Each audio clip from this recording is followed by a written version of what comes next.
আসসালামু আলাইকুম ভাই। আমি পুরুষের দ্বিতীয় বিয়ে সম্পর্কে আপনার লেকচার শুনেছি।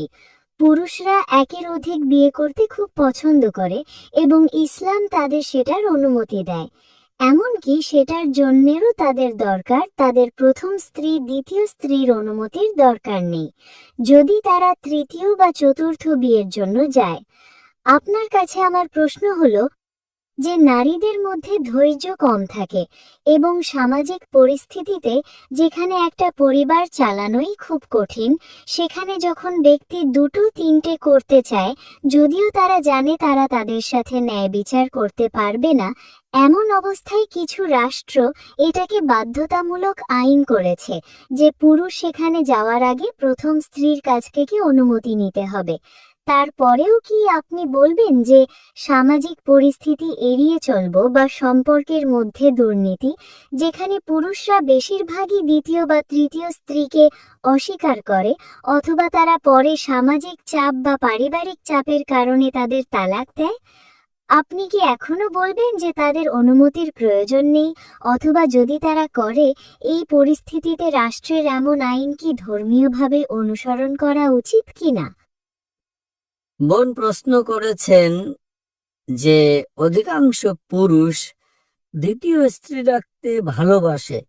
আমার মনে হয় তিনি একটা জরিপ করেছেন, তাই না? আমি এর শিকার। সরি, আমি এর শিকার। না, আপনি যদি ভুক্তভোগী হন, আপনি সব পুরুষকে এক কাতারে ফেলতে পারেন না। আপনি যদি কিছু জিনিসের শিকার হন, আপনি বলতে পারেন না অধিকাংশ পুরুষ। আপনি বলতে পারেন কিছু পুরুষ, সমস্যা নেই, ঠিক। আপনি যদি ভুক্তভোগী হন, আপনি সব পুরুষকে এক কাতারে ফেলতে পারেন না। ওকে, যাই হোক, আপনার প্রশ্নে আসছে যে পুরুষরা যখন তারা দ্বিতীয় স্ত্রীকে বিয়ে করতে চায়, তাদের অনুমতি নিতে হয় না, কারণ আল্লাহ তাদের কোরআনে অনুমতি দিয়েছেন। কিন্তু কিছু রাষ্ট্র বলেছে যে তাদের অনুমতি নেওয়া বাধ্যতামূলক হওয়া উচিত। আমার মতামত কি? ইসলামে আল্লাহ কোরআনে সূরা নিসার 4 নম্বর অধ্যায়ের 3 নম্বর আয়াতে বলেছেন, তোমার পছন্দের নারীকে বিয়ে করো, 2, 3 বা 4, কিন্তু যদি তুমি ন্যায় বিচার করতে না পারো তবে মাত্র একজনকে বিয়ে করো। এই বক্তব্য মাত্র একজনকে বিয়ে করো শুধুমাত্র কোরআনে দেওয়া হয়েছে এবং অন্য কোনো ধর্মগ্রন্থে নেই। যদি আপনি ন্যায় বিচার করতে না পারেন তবে আপনাকে মাত্র একজনকে বিয়ে করতে হবে। তার মানে কোরআন পুরুষকে অনুমতি দেয় 2, 3 বা 4 জন স্ত্রী রাখার, কিন্তু তারা ন্যায় বিচার করতে না পারলে মাত্র একজনকে। ইসলামে সাধারণত একজন স্বামীর দ্বিতীয় বিয়ে করার আগে স্ত্রীর অনুমতি নেওয়ার প্রয়োজন নেই, কিন্তু ইসলামে একজন হবু স্ত্রী স্বামীর ওপর শরীয়ত অনুমোদিত যে কোনো শর্ত আরোপ করতে পারে। একইভাবে স্বামীও শরীয়ত অনুমোদিত যে কোনো শর্ত আরোপ করতে পারে। তার মানে যদি কোনো নারী কোনো পুরুষকে বিয়ে করে, সেই শর্ত দিতে পারে যে আমি তোমাকে শুধু এই শর্তে বিয়ে করব যে তুমি পারবে না, তুমি দ্বিতীয় স্ত্রী গ্রহণ করবে না। এখন যেহেতু ইসলামে একাধিক স্ত্রী বিয়ে করা বাধ্যতামূলক নয়, সে একটা শর্ত দিতে পারে যে আমি তোমাকে তখনই বিয়ে করব যদি তুমি দ্বিতীয় স্ত্রী না নাও। তার এই অপশন আছে। যদি নারীরা শর্ত না দেয় তাহলে দোষ কার? বোন, আপনি কি আপনার বিয়ের নিকাহনামায় সে শর্ত দিয়েছিলেন? আসলে বোন, আমি আপনাকে জিজ্ঞেস করছি, প্লিজ, আপনার প্রশ্ন এত লম্বা, আপনি খুব আবেগী, হ্যাঁ অথবা না। আপনি কি বিয়ের আগে আপনার নিকাহনামায় এমন কোনো শর্ত দিয়েছিলেন যে আমার স্বামীর দ্বিতীয় স্ত্রী নেওয়া উচিত নয়? এটা আগেই কাটা ছিল যখন নিকাহনামা আমার কাছে আসে, কারণ এটাই একটা সাধারণ প্রথা। আমি আপনাকে একটা সহজ প্রশ্ন করছি, হ্যাঁ অথবা না। আপনি কি নিকাহনামায় শর্ত দিয়েছিলেন যে আমার স্বামীর দ্বিতীয় স্ত্রী নেওয়া উচিত নয়? আপনি কি দিয়েছিলেন? আমার কাছে সেটা তারা জানতে চায়নি। দোষ কার? আপনি যদি আপনার অধিকারের জন্য না চান, দোষ কার? তার না আপনার? আপনি যদি ভালো না চান তবে আমিও চাইবো না। আমি জিজ্ঞেস করছি, তার মানে আপনি আপনার ধর্ম জানতেন না, ঠিক না ভুল? আপনি কি জানতেন যখন আপনার বিয়ে হয়েছিল যে আপনি নিকাহনামায় একটা শর্ত দিতে পারেন? আপনি কি জানতেন? হ্যাঁ অথবা না? না। দোষ কার, আপনার না আপনার স্বামীর? কার? এখন আপনি জানেন? এখন কি আপনি জানেন কিনা বোন? এখন কি আপনি জানেন কিনা? হ্যাঁ, এখন আমি জানি। তার মানে নিকাহনামায় আপনি যে কোনো শর্ত দিতে পারেন, কিন্তু আপনি এমন শর্ত দিতে পারেন না। আপনি আপনার স্ত্রীকে বলতে পারেন না বা স্বামীকে বলতে পারেন না তোমার সালাত আদায় করা উচিত নয়, কারণ সালাত আদায় করা ফরজ। আমি জানি। তো আপনি আপনার স্বামীকে এমন কিছু করা থেকে বিরত রাখতে পারেন না যা ফরজ, আবার তাকে এমন কিছু করতে বাধ্য করতে পারেন না যা হারাম। আপনি বলতে পারেন না আমি চাই তুমি প্রতিদিন অ্যালকোহল পান করো, কারণ অ্যালকোহল পান করা হারাম। কিন্তু যে কোনো কিছু যা মুবাহ, যা ঐচ্ছিক, আপনি একটা শর্ত দিতে পারেন। এই বলে যদি সে রাজি হয় সে আপনাকে বিয়ে করবে, যদি সে রাজি না হয় সে আপনাকে বিয়ে করবে না, খালাস। এখন আপনি যদি আপনার দিন না জানেন, দোষ কার? আপনার না আমার? দোষ কার? আপনি কেন রাষ্ট্রের কথা বলছেন? রাষ্ট্রকে ভুলে যান। প্রত্যেক মুসলিম পুরুষ বা নারী যে কোনো শর্ত দিতে পারে যা ঐচ্ছিক। আপনি একটা শর্ত দিতে পারেন যে আমি তোমাকে তখনই বিয়ে করব যদি তুমি আমাকে প্রতি মাসে 50,000 টাকা দাও। কোনো সমস্যা নেই। রাজি? রাজি না, টাকা আছে, সে রাজি হবে না। অথবা আপনি 1,00,000 টাকা চাইলেন, একটা শর্ত দিন, সে রাজি হতে পারে, সে রাজি নাও হতে পারে। আপনি যা চান তা মোহর দাবি করতে পারেন। আপনি মোহর জানেন? আপনি মোহর জানেন? আপনি কত মোহর রেখেছিলেন বোন? কিন্তু তারা মোহর দেওয়ার প্রতিশ্রুতি দেয় এবং পরে তারা তাদের দেয় না। বোন, কত মোহর? দেখুন, আমি আপনাকে একটা প্রশ্ন করছি, আপনি কোথায় নিয়ে যাচ্ছেন? আপনি বলছেন আমার নাম অমুক এবং তমুক। আপনার বিয়ের মোহর কত ছিল? 1,00,000। 1,00,000 টাকা। আজ 1,00,000 টাকা দিয়ে আপনি কি করতে পারেন? এটার কোনো মূল্য নেই। তো আপনি কেন সেই মোহরে রাজি হয়েছেন? দোষ কার? আপনার না আমার? কারণ আর কোনো উপায় ছিল না। হ্যাঁ, তো সমস্যাটা আপনার মধ্যে। সমস্যা হলো যে তাহলে আপনাকে করতে হবে। যদি অন্য কোনো উপায় না থাকে, তার মানে আপনি সেরাটা পেয়েছেন। দেখুন বোন, ইসলামের বিভিন্ন অপশন এবং বৈচিত্র্য আছে। সমস্যাটা হলো মুসলিম এবং পুরুষরা তারা নিজেরাই তাদের দিন জানে না। আপনি দিন জানেন না এবং তারপর আপনি ইসলামকে দোষারোপ করেন। ইসলামে পুরুষকে অধিকার দেওয়া হয়েছে নারীকে রক্ষা করার জন্য।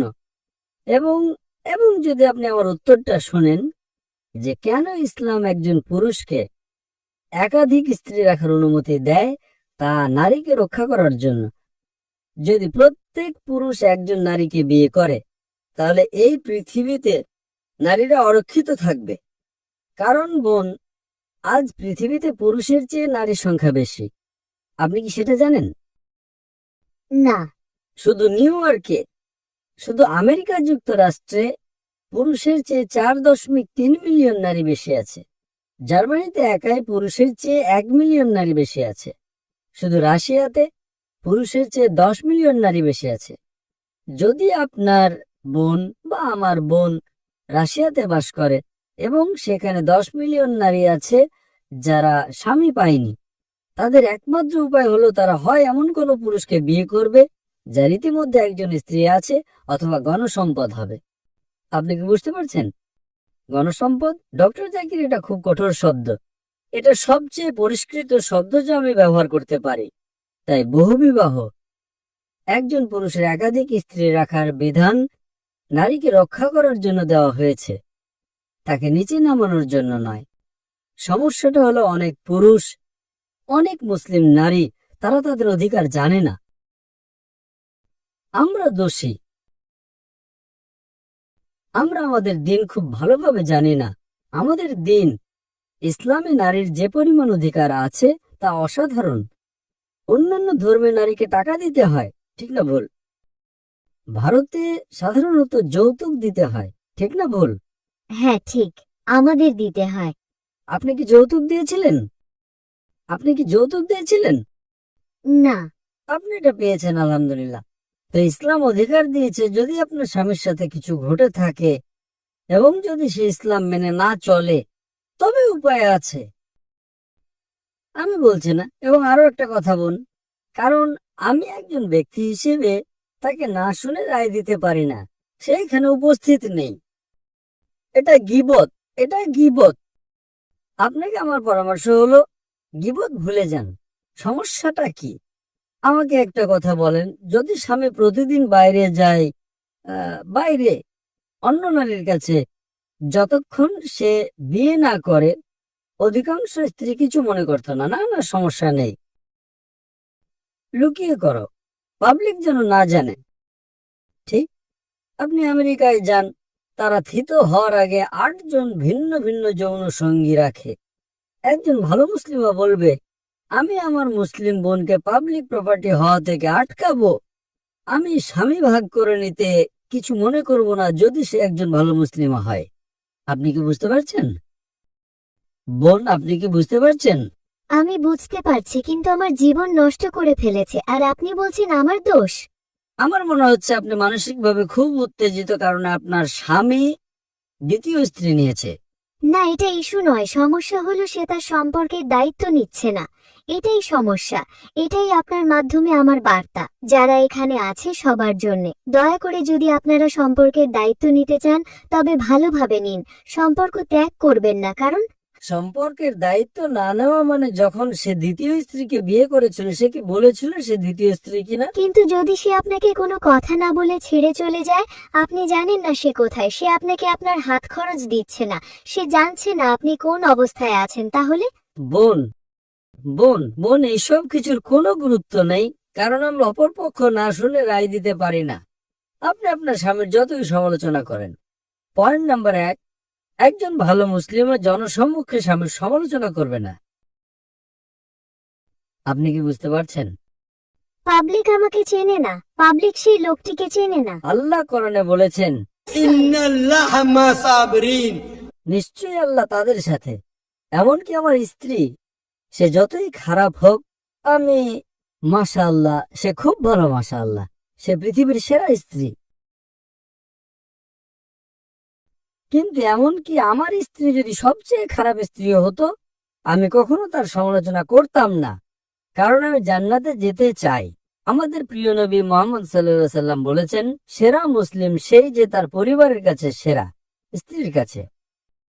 এখন যদি আপনার স্বামী ধারণাগতভাবে ভালো না হয়, আপনি তার সাথে ভালো হন, খালাস। তার বলা উচিত, আমি আমার স্ত্রীকে কত নির্যাতন করছি তবুও সে আমার প্রশংসা করছে। তার হৃদয় গলে যাওয়া উচিত। হৃদয় না গললেও আপনি জান্নাতে যাবেন। আপনি কি জানেন বোন, আপনি আপনার জান্নাত হারাচ্ছেন। বোন, আপনার প্রতি আমার উপদেশ হলো, জনসম্মুখে আপনার স্বামীর সমালোচনা করে আপনি জান্নাত হারাচ্ছেন। আপনি কি বুঝতে পারছেন বোন? কিন্তু আপনি আমার প্রশ্ন বুঝতে পারেন না। আমার প্রশ্ন ছিল, আমাকে বুঝতে হবে না বোন, কারণ আমি একজন ব্যক্তি হিসেবে তাকে না শুনে রায় দিতে পারি না, সে এখানে উপস্থিত নেই। এটা গীবত, এটা গীবত। আপনাকে আমার পরামর্শ হলো গীবত ভুলে যান। হ্যাঁ ভুলেছেন? হ্যাঁ। আল্লাহ আপনাকে জান্নাত দিক ইনশাআল্লাহ। আশা করি প্রশ্নের উত্তর পেয়েছেন।